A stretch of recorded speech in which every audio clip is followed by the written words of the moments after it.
И именно сегодня по старому календарю отмечается день рождения Усейна Баданинского. Большая часть докладов, тематика докладов, они очень тесно связаны с той деятельностью, которой занимался сам Усейн Баданинский и его команда в 20-30-е годы 20 века.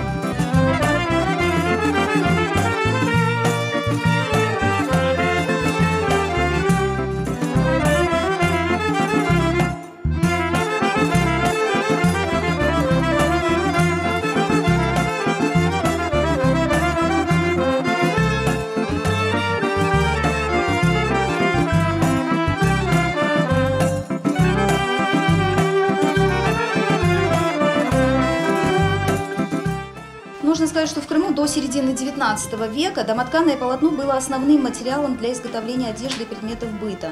Ткачеством занимались женщины, вырабатывавшие холст из хлопка и льна с добавлением и шелка, и конопляных нитей. В отделке ювелирных изделий крымских татар широко употреблялись драгоценные и полудрагоценные камни, а также различные их имитации из стекла и пасты. Драгоценные камни в основном, конечно, бытовали среди знати и членов ханской семьи.